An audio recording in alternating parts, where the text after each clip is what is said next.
Hello guys, Ram Ram traders. तो कैसे आप लोग? चलो गाइस, मंथली क्लोज हो गया है अप्रैल का।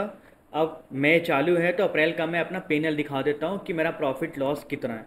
और दिखाने से पहले अगर चैनल पे सब्सक्राइब नहीं करो गाइस, पहले चैनल को सब्सक्राइब करो, लाइक करो, पूरा वीडियो देखा करो। आप लोग बीच में देख के चले जाते हो ना, इससे कुछ सीखने को नहीं मिलेगा। और आधी अधूरी नॉलेज बहुत डेंजर होता है, याद रखना। या तो सीखो, पूरा सीखो, या तो मत देखो, वीडियो ही मत देखो, छोड़ दो, जाने दो, कोई ज़रूरत नहीं है। या तो देखो, पूरा देखो। आधा अधूरा नॉलेज लेके आप ट्रेड करोगे ना, कभी प्रॉफिटेबल नहीं बन जाओगे। ठीक है। देखो, पहला मेरा जैन का मंथ 1 लाख का प्रॉफिट था। ठीक है। फिर फैब का मंथ 85,000 का प्रॉफिट था। मार्च में 22,000 का लॉस था। तो पहला मंथ 1 लाख का प्रॉफिट, सेकेंड मंथ 85,000 का प्रॉफिट, थर्ड मंथ 22,000 का लॉस। और अभी ये फोर्थ मंथ अप्रैल का चल रहा है, तो ये प्रॉफिट लॉस अभी देखते हैं इस मंथ में कितना लॉस हुआ है। तो गाइज देखो, हमेशा ना, एक बार जब आपका बड़ा प्रॉफिट हो जाए ना, तो उसको ना वाइप आउट मत करो, उसको ना एग्रेसिव मत हो जाओ कि हाँ चलो जनवरी में अच्छा प्रॉफिट हो गया तो मैं फरवरी में एग्रेसिव हो जाऊँ। कैसे मेरा जनवरी फरवरी का 1,85,000 का प्रॉफिट था, लेकिन मार्च में मैं एग्रेसिव नहीं हुआ, बस मेरा 22,000 का लॉस। अप्रैल में भी एग्रेसिव नहीं हुआ, बहुत कम ट्रेड लिया है। और जहाँ पे लिया है प्रॉफिट भी बना है, एसएल भी गया हुआ, क्योंकि मैंने आपको अप्रैल में बताया था लास्ट मंथ में कि मैं ट्रेड बहुत कम लेने वाला, ऑप्शन में थोड़े टाइम के लिए छोड़ा, क्योंकि यहाँ पे बहुत ज़्यादा वॉलेटाइल हो गया है और बहुत ज़्यादा एसएल हंटिंग हो रहा है। और जहाँ पे आपको लग रहा है कि यहाँ से मोमेंटम करेगा, वहाँ पे फंसा रहा है, हर बार फंसा रहा है मार्केट।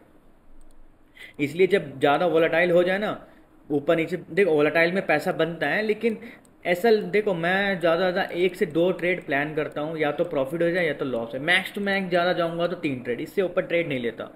तो अगर इतने वोलाटाइल में एक ट्रेड यहाँ सपोज बन गया, यहाँ बन गया, यहाँ बन गया, 3 हो गया, एग्रेसिव करूँगा तो यार ऐसा लेट होगा ना, फोकट का प्रेशर होगा माइंड पे। और ऑप्शन बाइंग ना सस्टेनेबल बिजनेस नहीं है। अगर आप ओवर ट्रेड करते हो, कहीं ना कहीं एक बार गलती ना, आपको पता है 1 1 मिनट में स्पाइक जब मारता है 100% रिटर्न भी देता है, और उसके अगेंस्ट में अगर हो गए तो 80% 70% कैपिटल वाइप आउट भी हो जाता है।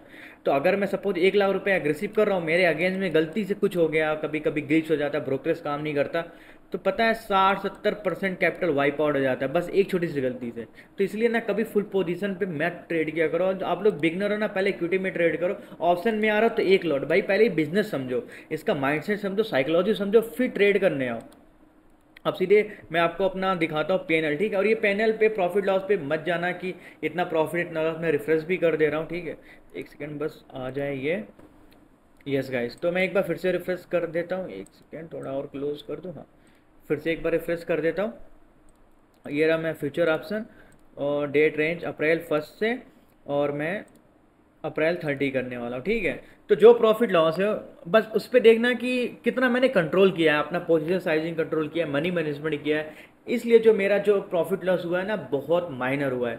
और वो चीज़ मेरे कैपेबल में, मैं कैपिटल में बताऊंगा, मैं कैपिटल 2 से 3 लाख रुपए यूज़ करता हूँ। ठीक है।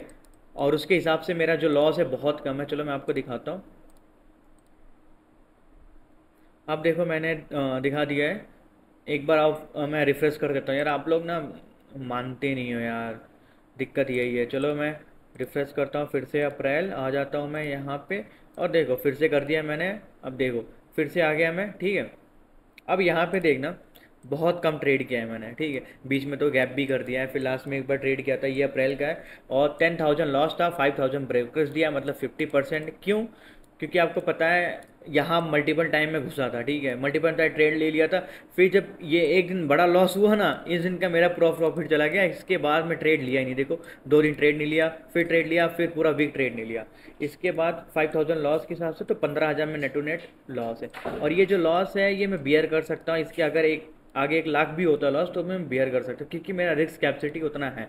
फिर भी उस हिसाब से जो मेरा लॉस है बहुत कम है। तो इसलिए बोलते ना गाइस, हर मंथ आप प्रॉफिट नहीं कमा सकते। जैसे कि अभी मैंने आपको यहाँ पे दिखाया था, जनवरी में मेरा 1 लाख का प्रॉफिट, फरवरी में 85,000 का प्रॉफिट, और मार्च में कितना हुआ, 22,000 का लॉस। और इस बार अप्रैल में 15,000 के आसपास, 16,000 पकड़ लो तो लॉस। तो इसलिए बोल रहा ना, 2 महीने लॉस हुआ, 2 महीने प्रॉफिट, बट मेरा जो लॉसेस है वो बहुत कम है। 22,000, अब 16,000 पकड़ लो, 16,000 लॉस, तो अब प्रॉफिट के हिसाब से लॉस बहुत कम है। तो इसलिए बोलता ना, चाहता अगर मैं यहाँ अग्रेसिव होता, कैसे मार्च में अग्रेसिव हो जाता, अप्रैल में अग्रेसिव हो जाता, तो ये जो 2 महीने का प्रॉफिट है ना, ये चला जाता गाइस। तो इसलिए ना हमेशा ना कंट्रोल ना आपका, हमेशा मैं फोकस बोलता हूँ, कोई नहीं बताएगा, मैं बोलता हूँ भाई हमेशा फोकस लॉस पे करो, लॉस पे। एंट्री लेने से पहले आपका लॉस डिसाइड होना चाहिए कि मेरा 15,000, 10,000, 5,000 लॉस है। इसके बाद प्रॉफिट छोड़ दो, क्योंकि प्रॉफिट आपके हाथ में नहीं है। अगर प्रॉफिट हाथ में अगर आपका होता तो हर कोई प्रॉफिट कमाता। यहाँ पे 99% लोग लॉस कर जाते हैं, क्यों? Because of the greedy. उनको यही नहीं पता, उनको लगता है हाँ यहाँ पे घुसा तो इतना मुझे 15-20 पॉइंट कैप्चर करना है, 50,000 बनाना है, 10,000 बनाना है, 5,000 बनाना है, मेरा प्रॉफिट हो गया, निकाल दिया। पहले लॉस पे आओ भाई, पहले लॉस कंट्रोल करो, लॉस पे डिसाइड करो, फिर प्रॉफिट मार्केट देगा। क्या पता 5,000 लॉस प्लान किए हो, 7,000 प्रॉफिट दे, फिर आ जाए 5,000 एसएल हिट हो जाए।